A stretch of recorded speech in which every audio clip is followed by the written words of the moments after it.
जय हिंद। आज हम जानेंगे कि उत्तल दर्पण में दिखावे कि F बराबर R/2 या R बराबर 2F होता है। यानी कि उत्तल दर्पण में हमको F और R के बीच संबंध स्थापित करना है। ठीक, एक चीज़ और देखिए कि इस क्वेश्चन को जो है सो कई बार घुमा के पूछा गया है कि उत्तल दर्पण में दिखावे की वक्रता त्रिज्या जो है फोकस दूरी का दोगुना होता है। ठीक, और उत्तल दर्पण में दिखावे की फोकस दूरी जो है वो वक्रता त्रिज्या की आधी होती है। ठीक, तो इस संबंध को दिखाने के लिए सबसे पहले हम लोग एक फिगर बनाएंगे। ठीक, तो हम क्या किए, एक फिगर बनाए और एक उत्तल दर्पण लिए, एक उत्तल दर्पण MN लिए।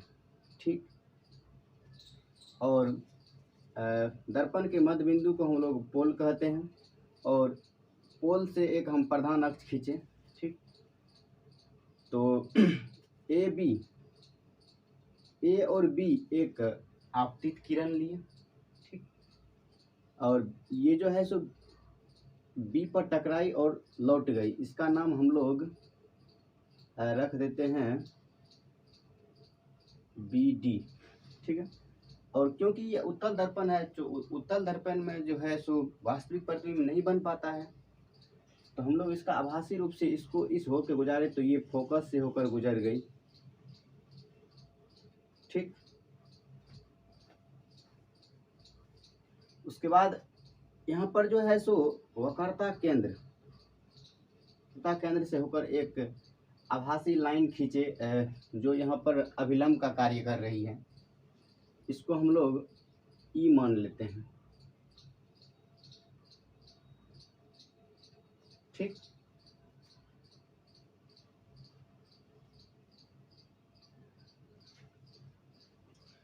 ये जो दर्पण है इनका द्वारक काफी छोटा है। इनका द्वारक क्या है, काफी छोटा है। दर्पण का द्वारक काफी छोटा है।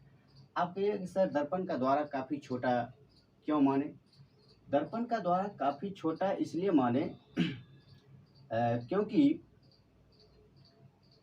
क्योंकि यहाँ जो BF है और ये जो PF है, इन दोनों का लंबाई समान करने के लिए हम दर्पण के द्वारक को काफी छोटा मानते हैं, जो आपको आगे पता चलेगा। ठीक है, तो जो सब किए हैं उनको लिख लेते हैं।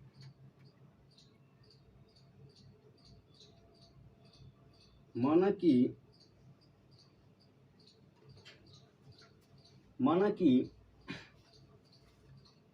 MN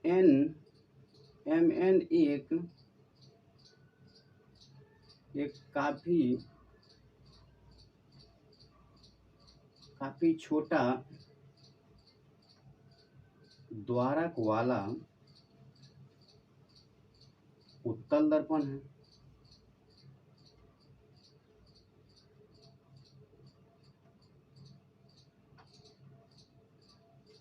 जिसका आपतित किरण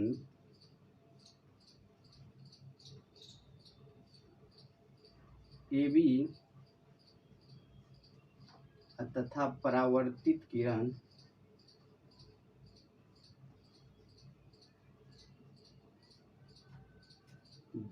BD है। ठीक, इतना हम लोग मान लेते हैं। अब एक चीज बताइए, यहाँ पर जो है परावर्तन के नियम से ये कोण बराबर होगा। इस कोण को हम लोग मान लेते हैं 1 नंबर कोण और इस कोण को मान लेते हैं 2 नंबर कोण। ठीक, तो परावर्तन के नियम से कोण 1 बराबर कोण 2 होगा, हो जाएगा। चलिए हम लोग इसको लिख लेते हैं। परावर्तन के नियम से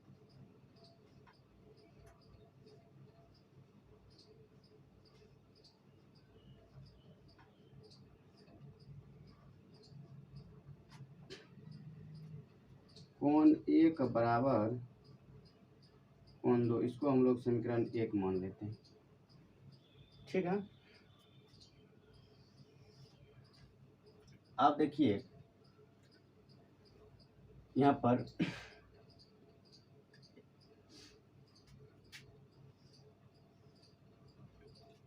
ये है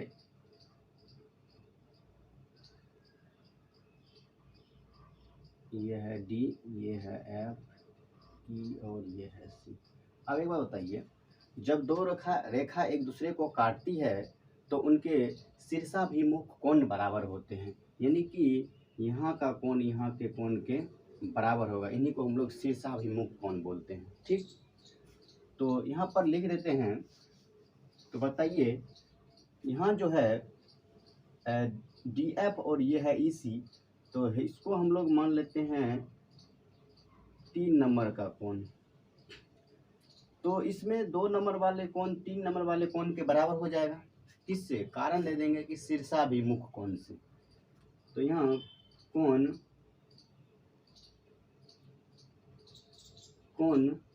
3 नंबर बराबर कोण 2 नंबर, समीकरण 2 मान लेते हैं, कारण दे देते हैं शीर्षाभिमुख कोण से। शीर्षाभिमुख कोण से।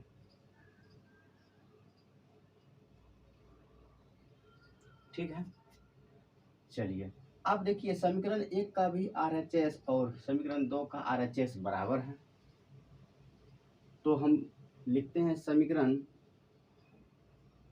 1 एवं 2 से, समीकरण 1 एवं 2 से कोण 1 बराबर कोण 3 हो जाएगा। ठीक है, इसको हम लोग समीकरण 3 मान लेते हैं। अब एक चीज बताइए,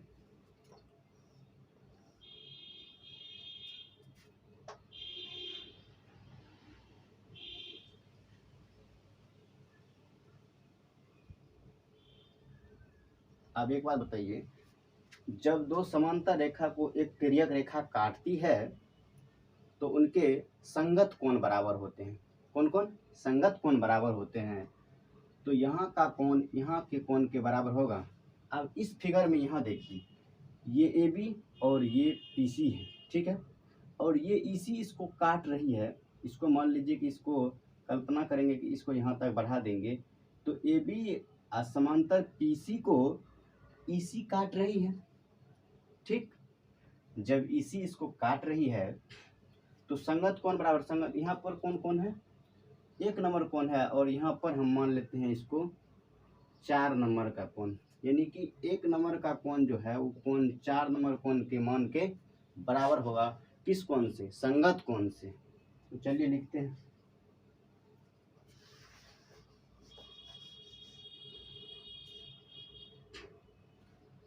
ए बी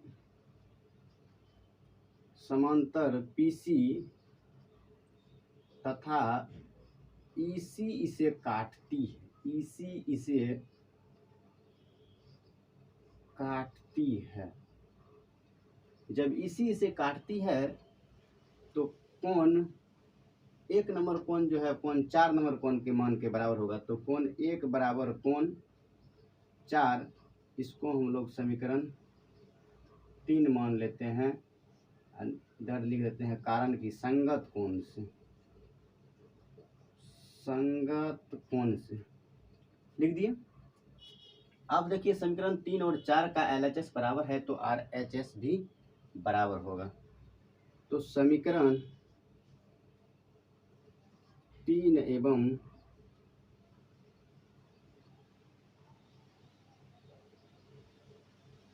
समीकरण 4 से देखते हैं, इसको समीकरण 4 मान लीजिए। ठीक है, तो समीकरण 3 बराबर समीकरण 4। ठीक है, चूंकि LHS दोनों का बराबर है तो RHS भी बराबर हो जाएगा। अब एक चीज देखिए, आप 9th क्लास में एक थ्योरम पढ़े होंगे कि समान कोण का संगत भुजा बराबर होता है। आप यहाँ पर जो ये त्रिभुज बन रही है, यहाँ पर BCF, यहाँ पर एक त्रिभुज बन रही है, तो लिखते हैं यहाँ त्रिभुज बी सी एफ में, यहाँ देखिए त्रिभुज बी सी एफ में क्या हो रहा है कि समान कोण का संगत भुजा बराबर होता है। यहाँ 3 के सामने की भुजा सी एफ है और कोण 4 के सामने की भुजा बी एफ है, बराबर हो जाएगा। तो 3 के सामने की भुजा क्या है, 3 के सामने की भुजा आपको दिया हुआ है सी एफ, तो लिख देते हैं सी एफ बराबर कोण 4 के सामने की भुजा बी एफ है, यही ना है बी एफ, तो लिख देते हैं बी एफ। इसको मान लेते हैं समीकरण 4 था, इसको समीकरण 5 मान लेते हैं। ठीक है, अब एक चीज बताइए, हम तभी आपको बोले थे कि दर्पण का द्वारक जो है सो काफी छोटा है। जब दर्पण का द्वारक काफी छोटा है, जैसे मान लीजिए दर्पण का द्वारक अगर काफी छोटा होगा तो ये जो बी बिंदु है पी के काफी करीब होगा। ठीक है, जब पी के काफी करीब होगा, जैसे मान लीजिए यहाँ पर देखिए ये एक रेखा है और एक ये रेखा है। बताइए अभी ये दोनों रेखा में ये रेखा बड़ा है और ये छोटा है। अगर इस रेखा को ऐसे कर दिया जाए, अब भी देखिए तो ये रेखा बड़ा है ये छोटा है, लेकिन इस रेखा को अगर इसके काफी करीब से होकर गुजारा जाए तो लगभग दोनों बराबर है। इसीलिए जब दर्पण का द्वारक काफी छोटा होगा तो ये बी बिंदु पी के काफी करीब होगा, इसलिए बी एफ की लंबाई पी एफ की लंबाई के बराबर होगा। तो यहाँ लिख देते हैं चूंकि दर्पण का द्वारक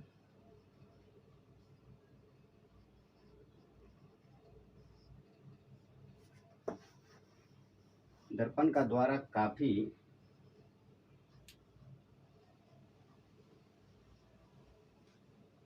छोटा है, जब दर्पण का द्वारक काफी छोटा है तो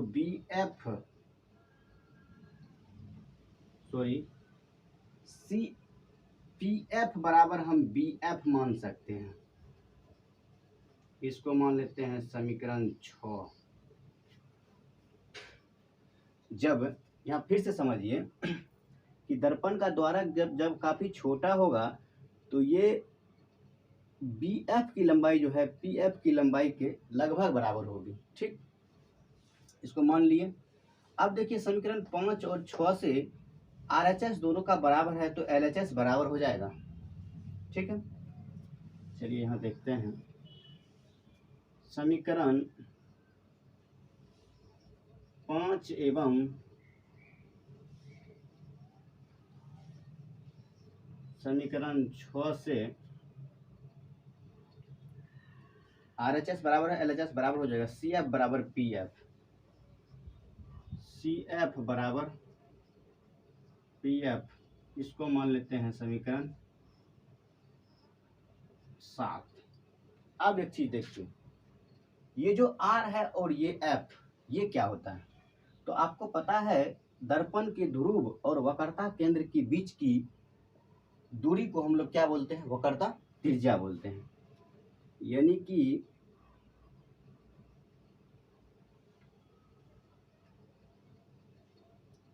दर्पण के ध्रुव से लेकर के वक्रता केंद्र के बीच की दूरी को हम लोग वक्रता त्रिज्या बोलते हैं, यानी कि आर बोलते हैं। ठीक, और दर्पण के ध्रुव और फोकस के बीच की दूरी को हम लोग फोकल लेंथ बोलते हैं, यानी कि फोकस दूरी बोलते हैं। यानी कि यहाँ से लेकर के यहाँ तक की दूरी को हम लोग फोकस दूरी बोलते हैं। इन्हीं के बीच हमको संबंध स्थापित करना है। तो बताइए इस PC यहाँ से लेकर यहाँ तक की लंबाई को हम PC लिख सकते हैं। तो यहाँ देखिए अब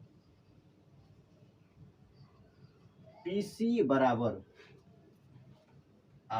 PF प्लस CF। जैसे मान लीजिए ये एक रेखा है, ठीक है, ये है P और C, यहाँ पर यहाँ F है। जैसे मान लीजिए ये रेखा है, इस पूरी रेखा की लंबाई को हम PC लिखे।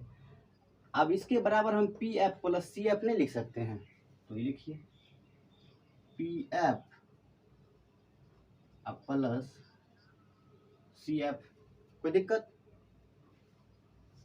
चलिए अब देखिए, आप जानते हैं कि सी एफ और पी एफ बराबर है। जब सी एफ का मान पी एफ के मान के बराबर है तो यहाँ देखिए पी सी बराबर पी एफ और सी एफ के जगह हम लोग भी पी एफ लिख देते हैं, क्योंकि सी एफ का मान पी एफ के मान के बराबर है। समीकरण 7 ऐसा बोल रहा है। ठीक, यहाँ पर कारण लिख दीजिए कि समीकरण 7 से, ठीक है। तो पी सी बराबर 2pf हो जाएगा। और आप जानते हैं कि P से लेकर के C तक, यानी कि दर्पण के ध्रुव और वक्रता केंद्र तक के बीच की दूरी को हम लोग R से रिप्रेजेंट करते हैं।